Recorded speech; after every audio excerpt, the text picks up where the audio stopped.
Salut à tous, c'est Audrey, soyez les bienvenus chez Choc Miel. Aujourd'hui, je vous propose de réaliser quelque chose de tellement gourmand et tellement réconfort. Je pense que tout le monde aime la brioche. On va faire la brioche bunchy. C'est celle qui fait comme des petites parts, là, vous les collez entre elles et puis vous avez juste à vous servir comme ça, c'est délicieux. Et on peut mettre éventuellement du sucre glace sur la fin. Nous, on n'en met pas, donc mais bon, vous pouvez le rajouter. Allez, je vous montre toutes les étapes ultra simples et faciles de cette brioche. Allez, c'est parti! Pour une grosse brioche de 4-6 personnes, il faudra 280 g de farine.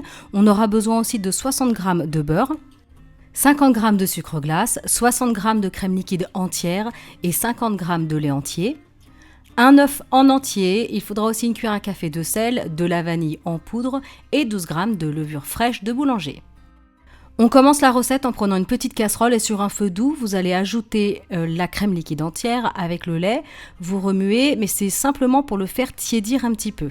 Ensuite, vous le réservez et vous allez faire fondre tout simplement votre beurre dans la même casserole. Une fois que c'est fondu, vous réservez. Alors dans un saladier, vous allez ajouter le lait et la crème donc qui aura tiédi avec la vanille et dans la foulée, vous ajoutez le beurre fondu tout en mélangeant avec le fouet pour éviter que ça cuise. Ensuite, on va y ajouter la levure fraîche de boulanger, donc vous l'émiettez grossièrement et vous allez fouetter ce mélange pour que tout soit bien réparti et que tout soit bien homogène. Ensuite, vous réservez ce plat pour 10 minutes le temps que la levure se développe. Au bout de 10 minutes, vous allez ajouter l'œuf en entier, sans la coquille, et vous allez ajouter ensuite le sucre glace, la cuillère à café de sel, et vous allez fouetter énergiquement. Ensuite, à l'aide d'un tamis, vous allez tout simplement tamiser la farine, donc vous l'incorporez au fur et à mesure. Vous pouvez y aller à la spatule au départ parce que c'est assez liquide, mais ensuite, il faudra s'équiper du fouet, voire même de continuer avec ces petites mimines. Donc là, la pâte devient compliquée à mélanger. Donc maintenant, vous allez tout simplement continuer avec vos mains. Donc tant qu'elle est un peu moelleuse, vous la laissez dans le saladier. Mais ensuite, vous allez tout simplement la mettre sur le plan de travail avec de la farine. Mais attention de ne pas ajouter trop de gluten non plus, sinon elle va durcir. Et donc voilà, vous farinez un petit peu, mais pas trop. Et là, c'est l'étape qui est un petit peu longue, mais ça vaut le coup. Vous allez pétrir cette pâte pendant 15 minutes.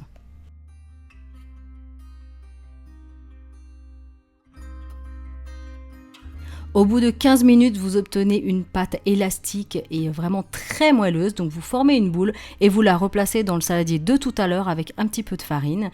Et vous allez tout simplement la couvrir avec un torchon propre et sec. Et vous allez juste la laisser doubler de volume. Donc de préférence dans un endroit quand même qui est assez chaud. Alors le résultat au bout d'1h30 pour moi, je l'avais placé en fait au sol près de mon sèche-linge. Donc autant vous dire que la pâte a juste adoré. La petite astuce du jour. Donc vous la dégazez rapidement, voilà, c'est 20-30 secondes, pas trop. Et là, vous allez former une grosse boule à nouveau et vous allez couper en plusieurs petits pâtons. Alors moi, j'en ai fait 8, mais vous pouvez en faire 12 ou des plus petits, c'est vous qui voyez.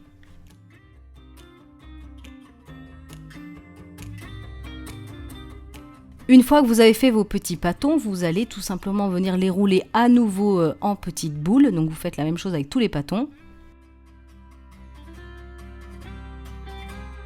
Ensuite, vous allez prendre un plat qui va au four, donc peu importe qu'il soit rectangulaire, carré, en forme de cœur, rond, on s'en fiche.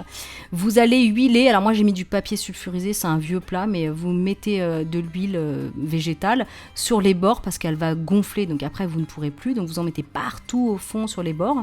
Et vous allez tout simplement venir déposer vos petits pâtons en faisant un petit espace, mais c'est absolument pas obligatoire. Si vous avez un plat étroit, ce n'est pas grave.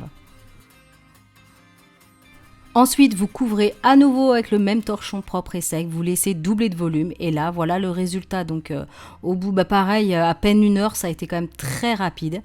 Ensuite, on badigeonne avec le jaune d'œuf, donc délicatement pour pas faire retomber la brioche.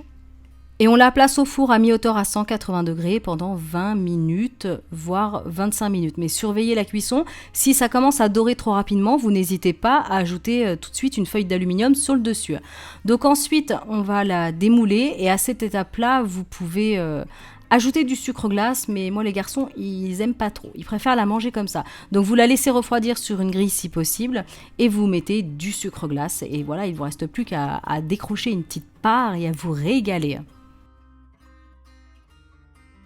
Si vous voulez éviter le gâchis du jaune d'œuf, vous pouvez, si vous le souhaitez, badigeonner avec du lait. De temps en temps, je remplace, ça dépend. Donc voilà, alors là, elle était encore très chaude. Alors du coup, la mie était un petit peu collante, c'était assez humide. Mais voilà, je vous montre quand même qu'elle est ultra moelleuse. Et bah voilà, après, hein, je vous dis, hein, il ne vous reste plus qu'à la déguster, c'est que du bonheur. Hein.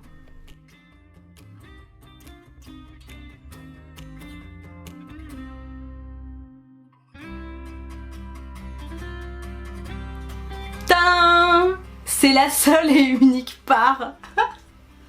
Tout est parti hier pour le goûter, je vous raconte pas. Avec la confiture d'abricot, c'était juste délicieux. Donc du coup, ça c'est la brioche le lendemain. Et hop, donc je l'ai mis pour la conserver dans un petit sac plastique, hein, tout simplement. Donc elle est super moelleuse. Et regardez-moi ça à l'intérieur. Cette mie. Oh là là là là. Oh là là, c'est trop bon. Un petit flou. Petit flou pour la dégustation, ça le fait pas. Non, ouais. C'est délicieux. C'est trop bon. On est partout. Trop bon. Donc, comme je vous expliquais, vous pouvez saupoudrer à la fin de sucre glace, mais les garçons, moi, ils aiment pas. Donc, du coup, j'ai pas pris l'habitude d'en mettre. Et on préfère la manger comme ça. C'est délicieux. En tout cas, n'hésitez pas à réaliser cette recette qui est quand même ultra facile et juste trop délicieuse. Envoyez-moi vos photos sur les réseaux sociaux #choc-miel. N'hésitez pas à liker, partager un maximum. Et si c'est pas encore fait, bien sûr, je vous invite à vous abonner à ma chaîne. Moi, je vous dis à très bientôt pour de prochaines vidéos. Salut tout le monde!